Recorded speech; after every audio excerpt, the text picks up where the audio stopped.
Fala rapaziada do Fogonete, mais um vídeo aqui pro nosso canal do YouTube. Hoje nós vamos falar sobre ainda esse tropeço do Botafogo contra o Criciúma, mas de uma maneira mais geral, né? Não tão estritamente no jogo em si, mas sim nos erros que o Botafogo tem cometido nessa temporada.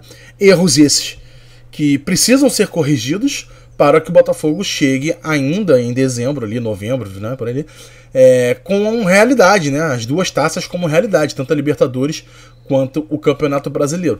Antes, no entanto, eu vou pedir para você já seguir aqui o pessoal do canal, né? O nosso Fogonete ainda está aqui crescendo, chegando a mais e mais botafoguenses. Então se inscreve, ativa o sininho, deixa o like, manda o vídeo para mais e mais botafoguenses para que a gente consiga ter o máximo de torcedores do Botafogo aqui com a gente, trocando ideia. Acho que de verdade, acho que aqui a gente é um lugar que a gente consegue trocar ideia na moral. Às vezes a gente se estressa, às vezes a gente passa do ponto, mas é como uma grande família, né? Depois a gente pede desculpa, tá tudo certo e vai embora. Mas é complicado porque o Botafogo às vezes prega umas peças na gente que a gente fica meio desnorteado, né? Contra o Criciúma aconteceu isso, né? Na última sexta-feira, a gente tomar um gol do jeito que tomou, depois de estar fazendo o gol da vitória, que era para ter sido o gol da vitória, foi inacreditável e né, deixou todo mundo lelé, tantã da cabeça. Mas agora o tempo já passou um pouco, hoje já é domingão, então claro, a gente agora consegue raciocinar melhor, mais ou menos, né? Ainda está um pouquinho cedo demais, mas já conseguimos olhar melhor. Então é isso, antes de mais nada, se inscreve, deixa o like, ativa o sininho e vamos para mais um vídeo do Botafogo para a gente falar aqui sobre o que o Botafogo tem para melhorar. Bom, o primeiro de tudo, eu vou começar por um problema que é antigo, né?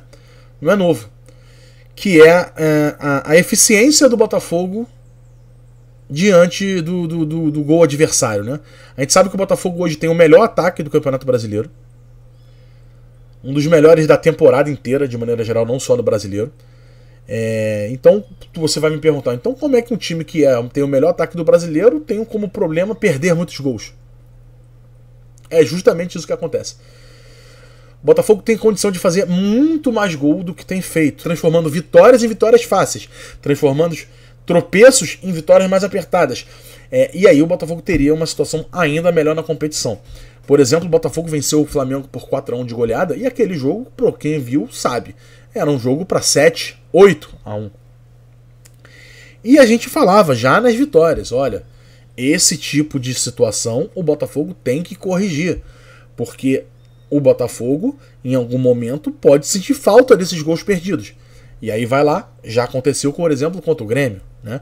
O Botafogo jogou o jogo lá em Brasília, não criou muito, mas teve chances para vencer e não conseguiu ser eficiente. Contra o Criciúma foi a mesmíssima coisa. Foi um jogo apertado que o Criciúma se defendeu muito bem. O Botafogo foi lá, criou algumas oportunidades e era para ter vencido o jogo, né? E mais uma vez, questões de gol perdido, né? O Tiquinho, por exemplo, fez um gol e o outro ele mandou na gaveta que o goleiro fez um milagre. O Luiz Henrique chutou na gaveta também, o goleiro fez outro milagre. Mas, por exemplo, teve o gol do Vitinho, né? O Vitinho que recebe uma jogada de linha de fundo com 1 minuto do segundo tempo, né? Menos de 1 minuto do segundo tempo. Jogada de linha de fundo do Luiz Henrique, ele rola para trás, o Vitinho dentro da pequena área, era só fazer o gol, ele mandou por cima do gol, né? Esse tipo de lance é o que faz falta, né? E aí, já deixando claro aqui, não estou perseguindo o Vitinho, pelo contrário, quem acompanha as lives sabe que eu estou defendendo o Vitinho aqui de uma forma que nem está me ajudando, né? Porque para mim o Vitinho é melhor jogador que o Ponte, está jogando melhor que o Ponte, mas precisa acertar o pé na forma. Para mim é uma questão de finalização. Se ele tivesse feito 2 dos 4, 5 chances que ele teve, eu tenho certeza que o Vitinho seria tratado de uma outra forma pela torcida. Aliás, como tem sido tratado o Ponte, que nem fez partidas tão boas, mas fez os gols quando teve oportunidade. E isso já faz toda a diferença para o torcedor. Na análise mais detalhada, entende-se que o Vitinho, por exemplo, tem feito partidas muito mais consistentes, tem muito mais ferramentas a oferecer do que o próprio Ponte. Mas os gols perdidos têm sido fundamentais. Ele perdeu pênalti na Libertadores, perdeu gols de cara que não pode. A gente sabe. Inclusive, chateia esses gols perdidos. Inclusive, é o tema do debate aqui que a gente está falando. Os gols perdidos não podem acontecer, e o Vitinho, claro, é um desses jogadores que não podem perder tantos gols. Mas esse é só um dos pontos em que o Botafogo tem que corrigir, os gols perdidos. Repito, já falávamos quando o Botafogo estava em alta, fazendo gols, ganhando, empilhando vitórias. Esses gols perdidos podem fazer falta em algum momento e começaram a fazer agora. Então o Botafogo tem que corrigir para ontem essa situação. Lembrando agora que temos, por exemplo, no próximo jogo, simplesmente Botafogo e Peñarol, semifinal de Libertadores. Aqui é jogo pra gente não perder a oportunidade de conseguir fazer, principalmente se der o resultado já no Rio de Janeiro. Outro problema do Botafogo, que não é só a falta de gols, né, a melhor eficiência, nem falta de gols, a melhor eficiência é a questão do Botafogo ter entrado nesse jogo contra o Criciúma, por exemplo, de salto alto. O primeiro tempo do Botafogo contra o Criciúma foi irritante, foi muito decepcionante, né? Lembrando aqui do contexto, era um jogo que o Botafogo voltava de da data FIFA com seus principais atletas cansados. Sabia-se que eles não conseguiriam manter o nível durante os 90 minutos, ou seja, jogariam poucos minutos, não chegariam aos 90, né? E aí, simplesmente, o primeiro tempo seria o momento mais importante do jogo, que tá todo mundo mais descansado, todo mundo pronto, todo mundo em campo, e aí o Botafogo tinha que entrar em jogo programado para matar, ligado no 220 e resolver a parada, né? E não foi o que aconteceu, longe disso, muito longe disso. O Botafogo entrou em campo de salto alto, achando que ganharia quando quisesse, que quando botasse a bola no chão ia sair os gols com naturalidade, e não foi isso. O torcedor tem todo o direito de fazer isso. O torcedor lotou o Maracanã, 64 mil torcedores. Fez festa. Gritou do início ao fim. Achava que o jogo ia ser 4-0. Torcedor pode achar isso. O que não pode isso é contaminar o campo e bola. E até então não tinha contaminado. Até então toda essa confiança do torcedor jamais passou para o lado do gramado, né? De campo e bola. Sexta passou. Contra o Criciúma passou. O primeiro tempo foi de uma empáfia, foi de uma lentidão que a gente não está acostumado a ver no Botafogo. Ah, mas o Criciúma se fechou. Sim, o Criciúma se fechou no primeiro tempo e se fechou também no segundo tempo. E a diferença de atuação de uma partida de um tempo para o outro foi absurda. Então tem o comportamento do Botafogo aqui, e esse comportamento é algo novo, mas já é um problema que tem que ser corrigido. Se o Botafogo decidir jogar 45 minutos fora de novo contra o Peñarol, pode ser crucial. Pode ser crucial. E digo mais, essas oscilações de um primeiro tempo para o segundo, do segundo para o primeiro, tanto faz, isso tem acontecido com o Botafogo. Contra o Fortaleza foi assim, ganhou o jogo. Contra o Corinthians foi assim, ganhou o jogo. Contra o São Paulo foi assim, na Libertadores empatou. Contra o São Paulo no jogo de volta no Morumbi foi assim, empatou. Contra o Grêmio foi assim, o primeiro tempo mais ou menos. Então assim, essa oscilação, postura, tem que ser 90 minutos. Tem que ser 90 minutos. Amigos, faltam menos de 10 jogos. Menos de 10 jogos para o fim da temporada. Com o Botafogo podendo ser campeão brasileiro e campeão da Libertadores. Não há a menor possibilidade de qualquer jogador do Botafogo não entrar em campo completamente programado para vencer, matar e resolver a parada quanto antes. Comendo tijolo, cimento, papel, arame farpado, tudo. Não tem condição de ser diferente disso.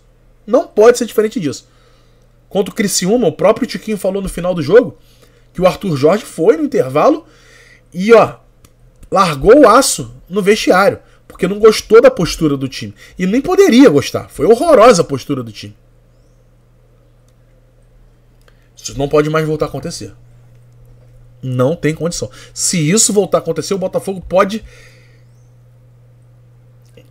entregar é forte, mas pode se complicar sozinho. Pode se complicar sozinho. Um time bom, com um treinador bom, com torcida confiante, com um estádio bom, com tudo bom. Nas fases finais, não pode ter essa falta de postura em 45 minutos. Não pode pegar 45 minutos e jogar no lixo. Não pode. Essa, pra mim, tanto quanto perder gols, é uma situação que, tá no mesmo nível aqui de incredulidade, eu diria. Não pode acontecer de jeito nenhum, tá? De jeito nenhum. Um terceiro erro que eu vejo também no Botafogo são algumas insistências do Arthur Jorge. Aqui eu não coloco na mesma prateleira, tá? Eu acho que a insistência do Arthur Jorge é um problema, mas é um problema menor em relação a essas duas. Por que eu falo isso? Porque o treinador de futebol é um homem de convicções. Ele tem que ter as suas convicções, tá? Então, dito assim dessa forma, eu entendo que ele vai ter as suas preferências e a gente não vai ter as mesmas em alguns momentos, né? Por exemplo, o Tietê. A maioria dos torcedores não está conseguindo entender por que ele insiste tanto com o Tietê.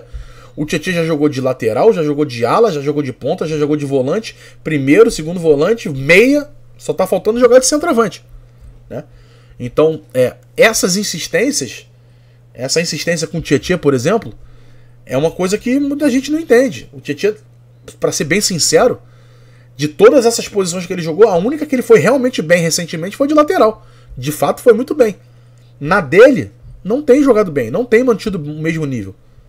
E ele insiste. Outra insistência é por que o Alan não joga? Não estou falando nem no lugar só do Tietê, não. Mas por que o Alan tem sido tão pouco aproveitado? Por que tem sido tão pouco aproveitado? Não é possível, gente. Contra o Criciúma, ele preferiu levar 3 laterais esquerdos do que 2 direitos. Beleza, vamos lá. Muita gente já questiona isso. Eu não, até concordo. Mas ele prefere... Desculpa. Ele prefere o Vitinho como titular. Certo? Mas ele tinha que levar o Ponte pro banco. É o segundo lateral direito do time. Tem que levar. E ele não leva. Na lateral esquerda, por outro lado, o Alex Telles é o principal titular. Depois o Cuiabano reserva. Ele levou o Marçal, terceiro reserva, na lateral esquerda, e não levou o Matheus Ponte, segundo. Por quê? Me explica por quê. Essa insistência não faz sentido. Contra o Criciúma, novamente, ele usou o Carlos Alberto como ala direita e não botou o Matheus Martins em campo. Desculpa. Não exista um mundo em que o Carlos Alberto já treinou como lateral direito, então, portanto, ele era melhor ali na ala do que o Matheus Martins. Não existe no mundo um cenário onde o Carlos Alberto está na frente do Matheus Martins. Não existe. Então, essas insistências são um problema, mas isso é um problema que todo treinador tem. Todo treinador tem seus preferidos, tem suas escolhas e tudo bem. Agora, as duas primeiras questões que a gente trouxe aqui, os gols perdidos e a postura do time de não oscilar de um tempo para o outro, isso precisa ser corrigido urgentemente, porque o Botafogo precisa terminar essa temporada bem, com títulos, e isso é uma das coisas que podem tirar o título do Botafogo. O Botafogo se enrolar em si mesmo. O Botafogo é um time que fez muitos gols na temporada inteira. Recentemente tem feito poucos gols. A média de gols deu uma despencada. Nos últimos 5, 6 jogos, o Botafogo fez jogos de 1 gol. 0 gols. E antigamente era de 2 para cima. Então, esse capricho na finalização é necessário. Tá faltando. Pode atrapalhar o Botafogo. Precisamos olhar isso, tá? E outra coisa é essa questão de mudar muito de um tempo para o outro, né? Entrar 45 minutos jogando fora, como foi contra o Criciúma, para melhorar tanto no segundo tempo. Jogar um primeiro tempo mágico contra o Corinthians, não fazer a vitória e ganhar no sufoco no segundo tempo jogando mais ou menos, né? Então, esse tipo de situação também não pode acontecer. Não pode acontecer. O Botafogo precisa ser mais homogêneo, precisa resolver as paradas logo e vamos em frente, que tem muito caminho pela frente. Consigo enxergar ainda aquela temporada perfeita para o Botafogo, ainda com títulos. Eu tenho fé nisso, não estou aqui falando por falar, eu realmente acredito nisso. E vambora, rapaziada. Foi um tropeço ruim, Tem mais coisa pela frente. Hoje é domingo, no final do dia tem jogo do Palmeiras. Vamos ver como é que vai terminar esse jogo de Palmeiras e Juventude, ver em Caxias do Sul, né? Para ver como é que vai ser, o que vai acontecer da rodada. E já focar também agora, a partir dessa nossa semana aí, a nova semana que vem pela frente, focar no Peñarol, semifinal da Libertadores. Vambora, rapaziada. Tamo junto. Um beijo a todos. Fui.